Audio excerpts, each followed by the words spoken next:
કટરાથી શ્રીનગર વચ્ચે જે રેલ યાત્રીઓ યાત્રા કરવા માગે છે એમના માટે મોટી ખુશખબરી છે। કટરાથી શ્રીનગર વચ્ચે જલ્દી લોકલ ટ્રેન લગાવી દેવામાં આવશે। ક્યાં પૂરી જાણકારી શું છે અને જાણકારી તમને આપી રહ્યા છીએ કે લોકલ ટ્રેન લગાવવાની છે અને મોટી અમરનાથ યાત્રીઓ માટે મોટી ખુશખબરી છે।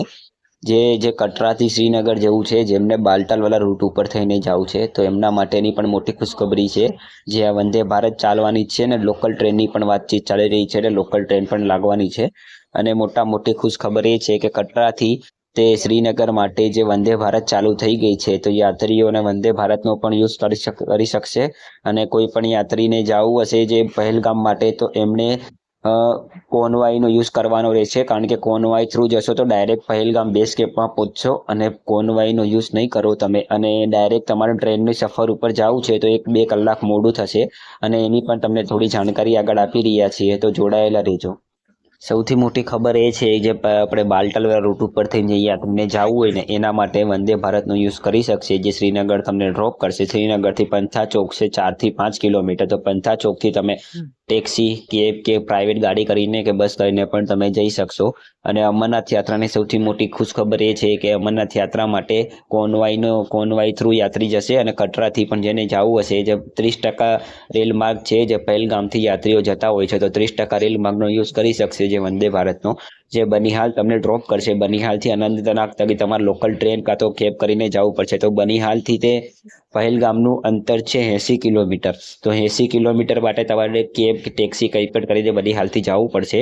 ગાડીની સુવિધા ત્યાંથી મળી રહેશે, એ સુવિધાનો તમે યુઝ કરીને બનિહાલથી તમે જઈ શકશો। અને અમરનાથ યાત્રીઓ માટે મોટી ખુશખબર એ છે કે અમરનાથ યાત્રા 2025 માટે બાલટલવાલા રૂટ માટે યાત્રીઓ માટે શ્રીનગર ઉતરવાનું રહેશે। શ્રીનગરથી પંથાચોક જઈને પંથાચોકથી તે બસ, ટેક્સી, કેબ અને કોઈ પણમાંથી વાહન મળી રહેશે, તો ત્યાંથી તમે જઈ શકશો બાલટાલવાળા માટે। અને પહેલગામવાળા માટે એ છે જે 30% માર્ગ છે પહેલગામવાળા માટે, એનો યુઝ કરી શકશે। એ 30% રેલ માર્ગ છે જે બનિહાલ તમને ડ્રોપ કરશે વંદે ભારત, અને વંદે ભારત તમને બનિહાલ ડ્રોપ કરીને ત્યાંથી તમારે જવાનું રહેશે અનંતનાગ લગી હજી ટ્રેનનો સફર વંદે ભારતનો ચાલુ કરેલો નથી, જેની ચર્ચા વિચારણા ચાલી રહી છે। જે ચર્ચા વિચારણામાં વંદે ભારત ટ્રેન કાં તો પછી લોકલ ટ્રેન ચાલુ કરવામાં આવશે। જે લોકલ ટ્રેન ચાલુ થશે એ અનંતનાગ લગી જશે, કટરાથી અનંતનાગ લગી એ લોકલ ટ્રેન ચાલશે। તો લોકલ ટ્રેનની વાતચીત તો ચાલી રહી છે, જે ટાઈમે લોકલ ટ્રેન ચાલુ થશે તો તમને એની પણ આપણી YouTube channel life changing Indian boy ઉપર મળી રહેશે।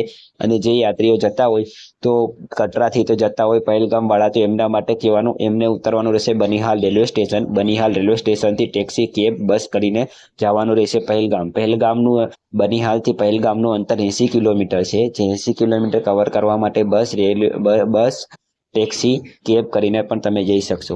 અને બાલટાલવાળા યાત્રીઓ માટે કહેવાનું કે જે કટરાથી શ્રીનગર જતા હોય તો જે 6 થી 7 કિલોમીટર છે પંથાચોક, તો પંથાચોકમાં તમે જશો તો ત્યાં પ્રેમ ભવનનું પણ કન્સ્ટ્રક્શન પૂરું થવા આવ્યું છે, તો યાત્રીઓને પણ પ્રેમ ભવનમાં પણ રોકાવાની પણ સુવિધા મળી રહેશે। એટલે ટૂંક સમયમાં એ પણ પૂરું થવાનો છે પ્રોજેક્ટ। અને અમરનાથ યાત્રા 2025 માટે આવતા યાત્રીઓ માટે ખાસ કહેવાનું કે બાલટાલવાલા રૂટ માટે સૌથી બેસ્ટમાં બેસ્ટ રહેશે, જે વંદે ભારતનો પણ યુઝ કરી શકશે અને કોનવાઈનો પણ યુઝ કરી શકશે। અને પહેલગામવાળા માટે બનિહાલ રેલવે સ્ટેશન ઉતરવાનું રહેશે। બનિહાલથી 80 કિલોમીટર દૂર પહેલગામ બેઝ કેમ્પ છે, તો 80 કિલોમીટર માટે તમારે ટેક્સી, કેબ, બસ કરીને પણ તમે જઈ શકશો। જે બનિહાલ રેલવે સ્ટેશનથી તે પહેલગામ બેઝ કેમ્પ સુધીનું અંતર છે એ તમને જણાવ્યું, અને વધુ જાણકારી અમે તમને આપી રહ્યા છીએ। અને લાઇક, શેર, સબસ્ક્રાઈબ કરો।